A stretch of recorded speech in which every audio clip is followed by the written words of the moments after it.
Welcome to another episode of ComSpeak. Our guest on this episode is Madhu Chibbar. Madhu is the CEO of Madison Public Relations. Thank you, Madhu, for joining us on ComSpeak. Hi, Amit, and thank you for having me as your guest today. It's a pleasure. We'll start right away by asking the question we ask all our guests about how they got into the career and profession they chose. Tell us about how you got into public relations. Okay, that's an interesting question and makes me sort of look back all those years. So, I was a literature student and I was working towards pursuing a master's in international studies at JNU when a chance conversation with Mr. Ravi Dubey changed the course of things then. So Ravi, as you probably know, was a TAS officer, and an immensely charismatic person with a big flair for communications, who then went on later to head the corporate affairs at the Taj Group of Hotels. But at that time, he was the CEO of PR firm Good Relations. And just hearing him speak about the kind of mandates they handled, the variety, and how the agency was actually making a difference with the various brands, got me immensely interested in this function. So I went on to pursue studies towards it and take it up as a career option. And not surprisingly, I knocked on the doors of Good Relations to see if they would have me, and a couple of other firms where I was accepted. But Good Relations was amongst the one of the finer firms then. Impressive client roster, wonderful culture, and that's how PR happened quite by chance. And I've enjoyed the journey so far. So tell us about your career move. So what was your first job like? Where did you join? And I mean, you mentioned good relations, so we got that. But how did that happen, and what happened next? So, like I said, when I did my communications course, and I did that from Bharati Vidya Bhavan because there I was enrolled in JNU already with a set mind, and then suddenly I said, no, I think I want to do something different. Um, and was just itching to get into the workforce, I think as we all are at that age. So Good Relations happened. I joined them as an executive and stayed with the firm, you will not believe it, for a decade, for 10 years. So each time I thought that I needed to change or perhaps look at another option, I got exposed to a different business vertical, to a different set of businesses, whether it was entertainment and then it was technology, and at another time it would be consumer. So I worked on some wonderful, wonderful mandates. Post which then, my next move was overseas. It was to Dubai. After which, when I came back to the country, which was again 9 years. So I came back to the country and I got an opportunity to work with Perfect Relations as their CEO. And after that, I'm now with Madison PR as their CEO. But Right. the sort of when I came back from Dubai and I was at crossroads. Do I continue pursuing PR, or I had marketing communications, or really marketing also open as an option.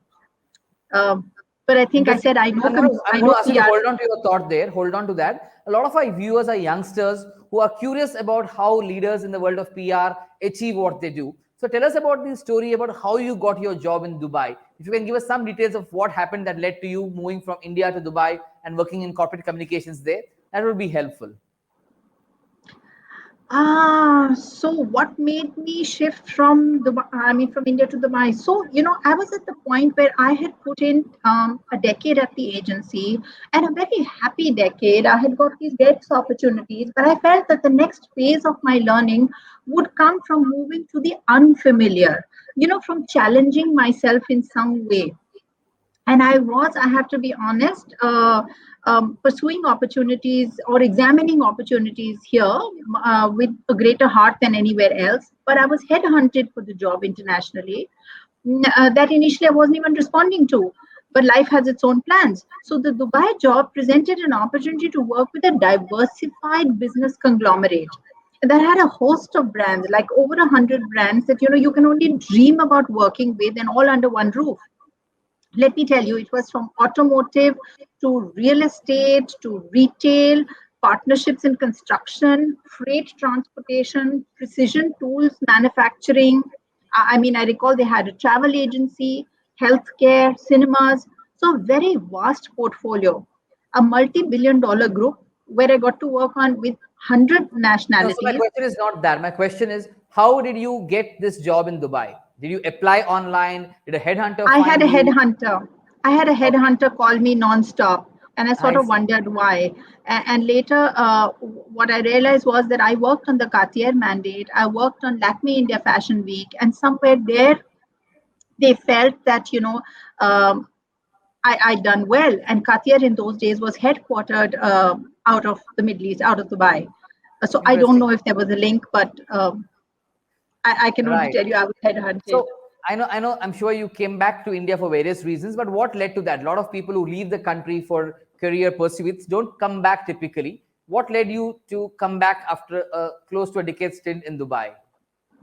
I mean, I loved my job so much that each year when I thought that I wanted to go back and be with family, I would keep just deferring and putting it out further. So what brought me back is family, nothing else. Family. It was just home. As we're getting older, home is home and will always be. Right. So you need to drop anchor somewhere, um, Right. and that was it. No, that's interesting. I mean, it's a fascinating career of 25 years across corporate communications, PR consultancies, India, Middle East, straddling everything that one aspires to do in their younger years. You've done that all. I'll move now from talking about your career per se to talking about campaigns. And this is a question or two questions we ask all our guests from the PR consulting world.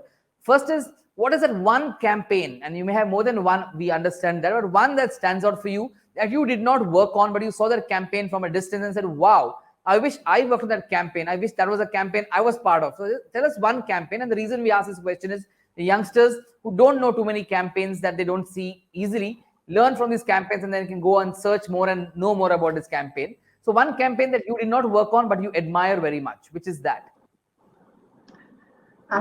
Okay, now you're forcing me to pick one. The more I think about it, I think it would be something like the Like a Girl campaign of P&G's Always brand. The campaign set out to redefine the often derogatory description of of girls. Like we would casually say, throw like a girl, hits like a girl, runs like a girl. All of these phrases they researched to find that they were intended they were said in a manner that was intended to tease somebody or to be perceived as weak or over emotional. So the creative insight was that gender stereotypes are so ingrained in our culture that they're even part of our language. And I mean, how fabulous that a brand chooses to change the negative meaning of such an expression with a powerful idea. I mean, a great idea proved that you can make a feminine hygiene brand not just more popular, but also throw light on a gender stereotype issue. I would have loved to be Right. part of that. So that's the Uh, campaign you wish you had worked on. That's amazing. I'm sure you've worked on many other amazing campaigns as well. And I want to ask you about one of those. Choose and pick one. I know it's difficult for a parent to say, this is my favorite daughter or son. Similar for people who work on campaigns, it's difficult to say, this is my favorite campaign. But I'm going to put you in that spot like I've done with other guests. Tell us one campaign that you have worked on at the now or in the past that really you hold close to your heart. to say hold close to my heart makes it very difficult, but I'll just say one that was an interesting assignment. And again, I'll pick one from overseas because it was somewhat different. The challenges were different. And I'll take the example of the Bloomingdale's introduction to Dubai. So it was the first time that the US entity was going to foray out of its home market, and the market that they had picked was Dubai. It was a big board decision, obviously, and it was going to be, it's not just a store launch as in a store launch. So it's going to be an anchor store in an internationally anticipated Dubai mall, with all its hype. And what are the challenges? So from the time there was the announcement that this store will be in Dubai to the opening would be 2 years. The store was going to open on the back of a global recession, or perhaps a continuing time of economic stress. It would be coinciding with the iconic Dubai Mall opening, which is big budgets, mega opening, has an Armani hotel and every bit of jazz. So what's one store in it, even if it's an anchor store? So the store needed to have a very unique communication strategy to stand out in all of that, and with respect. And this excitement and hype was to be across two continents because it is coming from the US, its home market, which needs to hear about its opening then, and the Middle East, where it's being welcomed.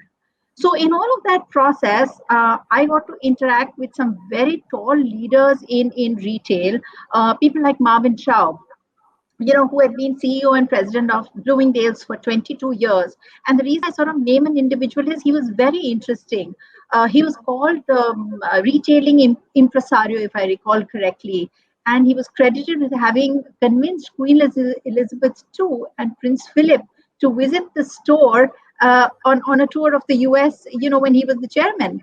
So it's as cool as that. Um, but back to the store opening in Dubai. So, along with comms, several fabulous teams worked to make that a success. Now, it meant understanding things culturally, doing things like focus groups, developing fantastic visual assets, big bang consumer events in the US. So, we actually went to the US, curated a big business consumer event, business and consumer event, as well as then did a launch when the store opened in Dubai, which His Highness Sheikh Mansour bin Mohammed bin Rashid Al Maktoum inaugurated, when the store opened. So a lot of layers in it, which I could never do justice to in this short chat. Right. But imagine 40 So the nationalities. campaign of the launch of Bloomingdale's in Dubai is the campaign that you hold here that you worked on, is what I understand. Yes, yes. And there were Absolutely. many, many layers to it. Like Cool. I said, all of those challenges Thanks for overcome that. For and those many watching layers. this program, if you want to know more about this, reach out to Madhu. There are various ways you can find her on LinkedIn, Twitter, email, and maybe she'll chat more on the layers behind this campaign. But look out for the Bloomingdale's Dubai launch campaign as one that she holds dear in many ways. Thank you for that, Madhu. I'll move now from the world of PR to the world of campaigns to some part of your own journey as a child growing up in the city you grew up in. Tell us about that. Tell us about your growing up years, where you grew up in, which school and college you went to, and some of that has inspired you to do things differently in your adult life as well. So, Amit, I'm an army daughter, which meant that my early years were spent traveling across the country and having a new best friend every 3 years. So, in those early years, I loved the experience of the new places, schools, homes, and instinctively learning about the culture, the cuisine of the region, adapting, adapting to change. And being an army kid meant that discipline at home just came with the territory. I mean, I feel very fortunate to have had the luxury of growing up, you know, interacting and playing with children, unlike what today's environment offers. We had well stocked libraries, irrespective of however remote the city we were posted in. It shaped me into being a person that's, I think, inquisitive, physically active, with a liking for sports and the outdoors, open to many cultures, I'd say, um, and just more adaptive. I have to say, education does get disrupted when you move. Uh, so, So, you know, which cities did you go to school in? Name some of the cities you went to, please. so many. I mean, it would be from Mao to Indore to Dehradun, Amritsar, Assam. Uh, Wow. you know, And then you ended up doing college in Delhi. I ended up doing college in Delhi. So my schooling was mostly in convent schools, almost throughout our growing years. And then because we came at an odd time to Delhi, it would be the Army Public School. You had to be last 2 3 years because we had to be accepted mid-semester. College was G. St. Mary College, Delhi University. Um, yes, so that's it. And towards the fag end, we sort of settled in Delhi, which is Nice. home, and schooling and college was here. Right.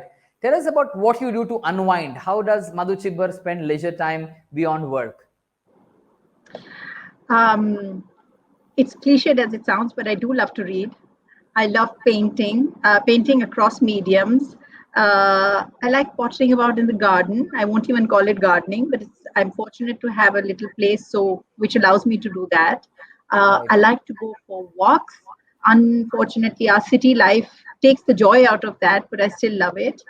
More recently, I've started yoga, And I find that that's a nice way to sort of start my day. I want to go back to being able to play the sitar, which I used to a couple of years ago.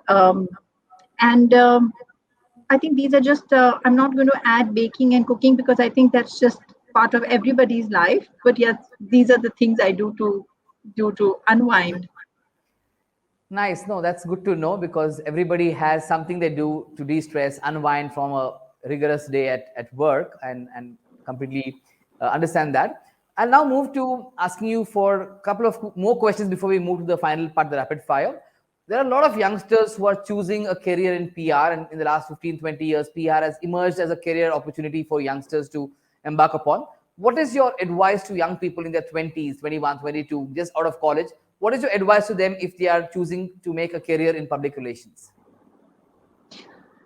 Um, I'd say that, pick the profession wisely, because be open to learning and many years of continued learning, as I suppose with any profession. But honestly, in ours, you have to have a love for reading, a talent for writing, or at least, a genuine liking for writing.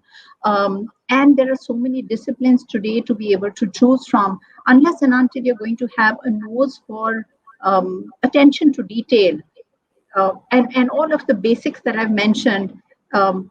Think twice before picking PR. It's not only about meeting people and coming up with great campaigns. It's some of some of these things too. Right. No, thanks for that. This season of ComSpeak, where we have PR consultancy leaders, we chose almost two-thirds who are founders. We just chose three or four, one-third of the 16, 15 that we reached out to, who are CEOs who run firms.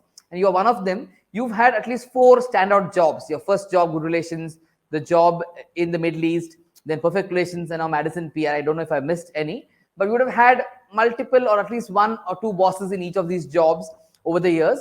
You don't have to name them if you don't want to. You can name them for this question. But tell us something that you learned from any of your bosses, either one learning from all your three or four jobs, or a couple of learnings from one boss that stood out for you over your 25 plus year career in the world of public relations. Something that you've learned that you want to share, pass on to generations ahead. Um, so I think all of my bosses have been wonderful, and you learn from everyone. There's something to learn, not just from a boss, but from each of your colleagues. Right. And I think I've had some splendid ones. But the one that stands out in my memory is my boss when I was in Dubai. She was my CMO, Vinu Al Khatib, and she was such a perfectionist. She was a gifted person with a very high sort of creative quotient, I think, committed to excellence at whatever she did. No detail was too small, and yet the big picture was never lost. Another thing that I learned from her is she says once you commit to a deadline, she once told me, she said, in my career of 21 years, then when I worked with her, I have never given anyone a chance, certainly not my boss, to ever follow up with me. If you've committed and you cannot keep that date or time for whatever reason, yourself volunteer that information to help the other person, plan their schedule for Right. whatever your submission was. So right from little things like these to, I think, amazing learnings, I immensely look up to her. Thank you for that. With this, we come to the end of the first part of our interview. The second part is a shorter part, which is the rapid fire. We have about 10 questions in about 10 seconds each, so 100 seconds to know 10 things about you in a quick way, one or two word answers only. So let's dive in right away into the rapid fire, 10 questions. First, tell us about your favorite book, a book that you recommend to others that one should read as well. Um, it's very difficult to pick one book. Okay, I'm still going to take a stab. Freedom at Midnight, I think, a book by Dominic Lapierre and Larry Collins. It's Thanks. very, very relevant, and Great. it's about our independence. Everybody should read it. And Right. if it's fiction, Pride and Prejudice. Okay. Allow me to cheat and give In you a two. gadget-driven world, tell us one gadget that you can't do without. Can't do without would be the mobile, but do I Okay. love that the most? No. I'm not asking you if you love it or not. Tell us your favorite brand. What is that one brand that you really are fascinated by? My one favorite brand would be, I think Rolex. Okay. What's your favorite cuisine of all time? Indian, followed by Okay. Lebanese. Okay. What's your favorite travel destination? One place you feel like going back to again and again, or want to go back there when things open up in the future? So I love Kufri in in our country if it's domestic travel. If it's international, I very much love Istanbul. I think the Okay. East meets West is beautiful in that country. Okay. We'll talk of other people now. Tell us the name of your role model, if there is one. Who's the role model or the person you look up to? I think role model again, like I said, very difficult to narrow down, but I have very happy memories of having worked with a splendid person like Vinu. So in many ways, yes, an The full name, astute please. business leader, The full name of the person, if you have. Vinu Al Khatib. Okay. If there's one boss in your many jobs you've had who stands out for you, who's that one boss? I just named her. Okay, so both the I just answers, told you. both the questions have the same answer. That's fine. Name one Indian communicator that you look up to or admire. So I'm going to ask to cheat and name more than one because there are several Go people ahead, name among two or three. seniors. Done. Okay, excellent. So there are several people amongst my seniors, like I'd say Prema Sagar and Madan Behel, who respectively created formidable market-leading brands. But if it was my peer group, perhaps I'd pick someone like Sanjam Rajshekhar, who Okay, thanks. constantly keeps reinventing himself. We'll go with that. I hope Senjam is watching this. Thank you for that, Madhu. The last two questions. What's your one big learning in the last 18 months of the way the world has gone through? I think the obvious one would be say technology is great, but being with people is sanity and happiness. But if I had to pick a less obvious one, I'd say we've learned that we can all do more with less.